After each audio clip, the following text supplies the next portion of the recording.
What's up, Leafs fans? Welcome back to Leafs Digest. As this offseason continues to slowly roll on, nothing interesting really happening, no real rumors or anything like that surrounding the team or the NHL in general. Josh and I thought we'd come on here and break down a little team comparison between two very notorious Toronto Maple Leafs teams that will stick in the minds of Leafs fans, at least of recent memory, for a very, very long time. And that would be the 2012-2013 Toronto Maple Leafs, who lost to the Boston Bruins in Game 7 in Boston after leading the game 4-1 with about 10 minutes left in the third period.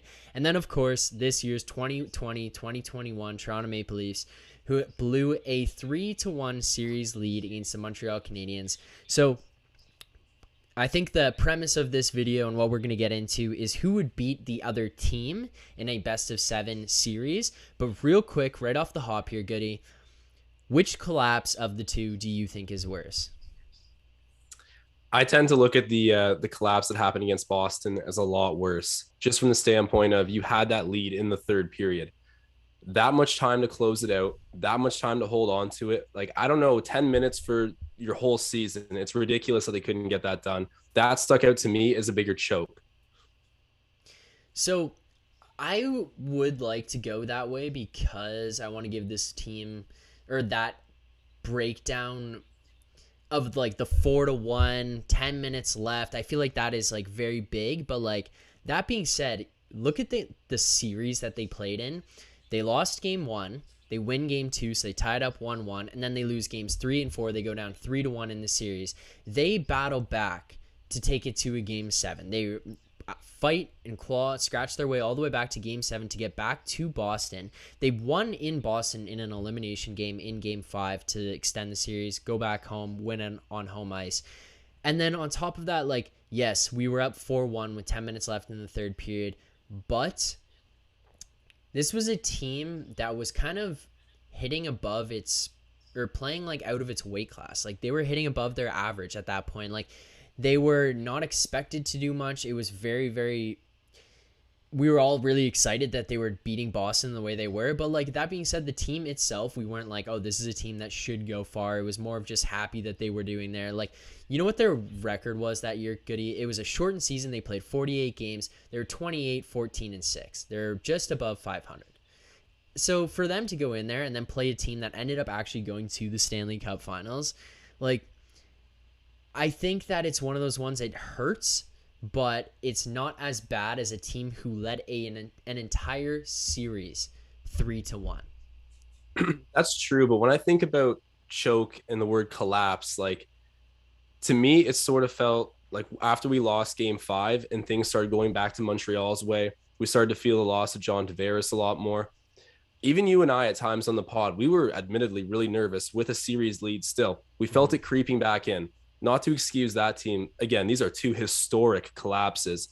But in my opinion, if you're up in the third period after fighting back that hard, like, you could put an OHL team out there for 10 for 10 minutes and they could probably get it done. Like, to me, it's just mind-boggling the way that whole thing went down. And, you know, maybe I was younger, more traumatized back then. I'm just used to it now. But to me, it really stands out in my mind as the worst choke, by like definition of the word choke. I know you could look at the series lead and say this or that, but Montreal really settled in. Carey Price robbed us of that series. I always say there's a ton of things we could look to and say, oh, it was that or it was that. It's all excuses at the end of the day, but this Leafs team didn't have any major injuries when they fought back. They had Boston on their heels. And just to create that kind of storyline, just to blow it in that sort of opposite terrible fashion, to me, that was more of a choke. Okay, here's the only thing that I look at in, well, actually, I'm gonna combine it together. So in hockey or sports, like high scoring sports in general, hockey, lacrosse, let's say, a 3-goal lead is a very, very scary lead to play with, because the first goal, it's similar to, I would say it's like basically the same as the 2-goal lead, probably just like a little bit more safe. But like, the first goal, the other team starts getting momentum, and the team that got scored on is a little bit more defensive. Now the second goal comes, and the team that is now leading by 1 is basically crap in their drawers because this team is 1 goal behind and it's just scored 2. The other team is still riding it, and then next thing you know, it's tie game. that I understand over a 10-minute period is very far-fetched, and in a game 7 it should be shut down, but 10 minutes for that kind of swing I think is a lot more forgiving or forgivable than 180 minutes to close it out. Because yes, the Leafs, I understand there's momentum swings in series as well, but to start with a fresh sheet, a fresh clock, fresh everything at the beginning of each game for the next 3 games and not be able to get it done, not be able to get a lead back. They never got the lead back. Then I think that that is more devastating, especially with the team that was first in the division and was actually expected to do something. Well, but what you're saying, they never got the lead back. So in my opinion, yes, it's a massive choke and a collapse, but there was something deeply wrong with this team after they had that series swing and then it started to go back to Montreal's way. Like from that point, no matter who you talk to, Leafs fans were not confident. We always gave Montreal the benefit of the doubt when they started storming back, saying if we don't close this out, it could go to a game 7. And we know based off of history what happens in game 7 to the Leafs. So, it never really seemed like they got fully mentally back into it. And Montreal was just so motivated. Carey Price was playing insane. I isolate that third period, I think maybe a bit too much, but that whole storyline of storming back, doing all those things just to throw it all away in 10 minutes, it was mind boggling. Like I felt more heartache then than I did this past year. And maybe that's because I got desensitized in 2012, 13, I think it's the desensitization. I think you're just like, it could be that. Yeah, used to it at this point. Yeah, maybe so. I do want to jump in and just give this quick little story here about that 2013 team. So in high school, we played, I played floorball, went on our school floorball team. We go to it's the Canada Cup. It's held in Toronto at Ryerson University, and they had a special guest come out to the Canada Cup. In between games, we go up to get photos with this guy, and it's Carl Gunnarsson. And one of my buddies who just doesn't really care goes up to Gunnarsson, like right as we're about to get our photo taken, and says, "After you lost the game, was Randy mad?"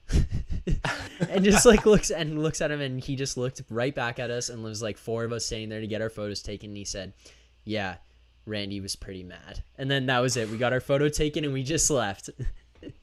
Oh my God, dude. I was hoping maybe he didn't speak good English and was just like, yeah, come take a photo. But no, just clearly he got the message. Yeah, Randy was pretty mad. And then that was it. Yeah. So now moving on to the second part of the debate here. Best of 7 series between these two historic collapsing teams, these two failures of teams, I guess. Who beats the other team in a best of 7 series? The 2012-2013 Leafs or the 2020-2021 Leafs? Man, it's the 2021 Leafs. In my opinion, when you look back at that team, you're right. They were batting way above their weight class or different ball league, whatever analogy you want to use here. But their top 5 scorers in the regular season, it was Kessel, Kadri, JVR, Cody Franson, and Tyler Bozak. And only 2 of those players ended up having positive plus minus. So to me, it's just, you're right, sort of mind boggling. They got even into the playoffs. But then when you compare it to the Leafs team that's there now, the amount of high-end scoring, and I know what people are going to say, well, come on, we got stifled by the Canadians in the first round, and it was our first line that came up short. Carey Price was on a divine mission. I've never seen anything like it. Him and Deneau just locked right in. But again, that's a rarity. That's what made it so special. That's why people compared it to the Charbonneau-Gretzky thing that happened, obviously, all those years back. It was really special and rare to see that many talented players stifled by a goaltender. I mean, a team collectively, but really Deneau and Price shut them right down. I don't think that team in 2012, 2013 would have had the defensive personnel to hold back a player as explosive as Austin Matthews and even Mitch Marner in the playoffs. I think he would have found a way to contribute more as well. I'm going to go the other way and take the 2012 and 2013 Leafs because I think that team is the type of team that the 2020-2021 Leafs lose to now. I think that team is the type of team like the Montreal Canadiens, like the Columbus Blue Jackets, like the even similar almost to like the Boston Bruins of a few years ago. I wouldn't say the Washington Capitals, but like of just like they had Reimer played incredible in those playoffs. 923 save percentage, 2.87 goals against average isn't great, but you look at those shutdown games, games 5 and 6, they won 2-1 both games. Like, this guy was stopping a lot of shots. He held a 924 save percentage throughout that entire season. And then it's kind of hard to argue that they didn't have offensive scoring power. Like, Phil Kessel, 20 goals in 48 games. It's not like Austin Matthews, obviously, and no one put up Matthews, Marner, Tavares, and Nylander numbers, but it was more so by committee with guys who can go out there and score. Like, there was nobody who the entire pressure was put on. It was just spread throughout that entire roster. And then look at the D. Defensively, the Leafs have just always been poor, but like, run through some of these names here: Cody Franzen, Dion Phaneuf, Carl Gunnarsson, John Michael Lyles, Mark Fraser, Mike Koska, Jake Gardner, Ryan O'Byrne. Like, these, Carbinian Holzer, these were guys who were just bigger, gritty, like, hit you, smash you, like that kind of defensive team. And I don't think that this 2020-21 team could beat them in a 7-game series. I just don't. I think, like, the biggest thing for me, in all honesty, because I don't think this team compares to the Montreal Canadiens team the exact same, but I would honestly put them more close to the Columbus team. And I wouldn't say that team that lost to Columbus was significantly different than the team that lost to the Habs this year. And honestly, like, just the way that they lost to Columbus, even then, I would say, like, that's kind of the scenario we'd be looking at with this Leafs team of 2020-21 versus the 2013 team. I still disagree, and I'll tell you why. But just since you've jogged my memory a little bit here, I gotta say Mike Koska and Corbinian Holzer used to drive me nuts. Like, more than Phaneuf even pissed me off. Like, those two, I remember I would throw stuff in my living room. I was so mad watching them play. But moving on to why I still think the 2021 team would win. You're talking about how this is a team, when you look back at the 2012 group, that the Leafs typically lose to.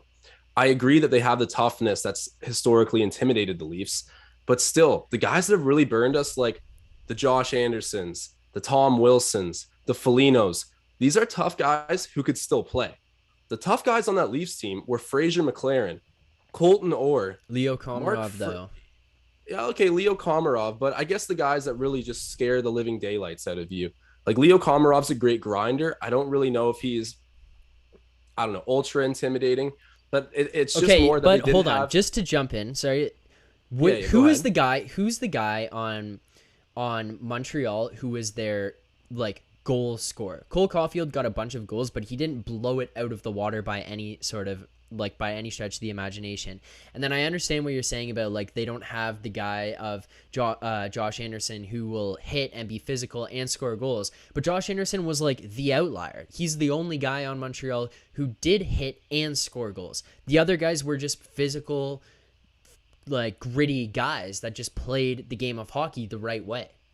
And I think that you would have a bunch of guys in here who would just scare the crap out of Mitch Marner and William Nylander, and they would be terrified to go in the corners. And next thing you know, we can't score anyways.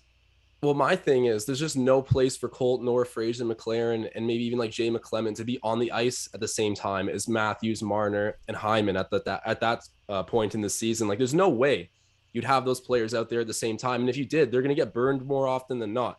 So that's where I'm saying guys like Anderson, Wilson, Foligno that have burned us in the past, they burned us because they're physical and they're allowed to stay on the ice because they're also skilled hockey players. So I just think that the bottom half of that old Leafs lineup, yes, super physical, pretty good defensively. I just don't see the skill aspect being there enough to keep them out long-term and actually scare the guys. And still, you got to remember, we had Simmons, Bogo, Thornton, Muzzin, Brody, Foligno, like guys who were tough and also skilled. So I think that we would have been able to fend that off a little bit if it was the 2021 Leafs versus the 2012-13 Leafs. I still disagree. I think it's the 2013 Leafs. But before we wrap this up here, Goody, I do want to give you an opportunity to present the stat of the 3 different things that you found as crossovers between the 2 different teams before we hopped on here, because it's not my fact. You're the one who brought it up to me, so you want to take the floor and share this with everybody. It's wild, though. Okay, so not only did both teams collapse in Game 7, right? Yeah. Like, that's right there enough to stick in your mind for a while, but 2 shortened regular seasons. Yeah, one because of the lockout and this one because of COVID. And then both teams also that they lost to ended up going to the Cup finals and losing. Yeah. So it's just crazy because you look at those years, and especially, I know I'm saying the bigger collapse happened back in 2012, 13. That Bruins team was legit. Like, you are actually so true to say we were hitting above our weight class there because they were solid, man. Like, so good. And I think it was Chicago they lost to that year. I believe it was Chicago, but anyhow, just a bunch of parallels between these two teams. So to really compare the battle of the tanks here, it's pretty funny. They're the tanks, the collapses. I Yeah, would yeah. I would have rather tanked this season at this point. Go get a pick, but Yeah, yeah. No, but I do think it's interesting, embrace debate. Embrace debate. That's the biggest thing we can hope for here. So, that being said, our listeners, our viewers, who do you think, A, was the bigger collapse in Leafs history, and B, which of these two teams going head to head would win in a best of 7 series against each other, the 2012-2013 Maple Leafs or the 2020-2021 Maple Leafs? So, Goody, that about does it for this episode. We're trying to keep things interesting here. I know this is a fun debate to bring up. It's kind of fun to just jog our memories on some of these old guys who used to play on the teams like Nikolai Kulemin, Clark MacArthur, Joffrey Lupul. You mentioned some of the McClemens, Fratton, Lyles, Komarov, Koska, like Mark Fraser. Fun guys, regardless of if they were actually good or not, just because it provided some sort of entertainment every Saturday night watching these guys go out there and bang bodies and throw punches and whatever the case was, and Don Cherry getting all excited about good and Ontario they were fighting boys every game. Yeah, so I know it was fun to watch till that collapse, obviously, but this has been a pretty fun debate. So make sure you let us know in the comments. Make sure you like, comment, subscribe, whatever you got to do. Support this channel. We appreciate all of it. And Leafs fans, we'll see you guys next time. Keep believing. Signing off.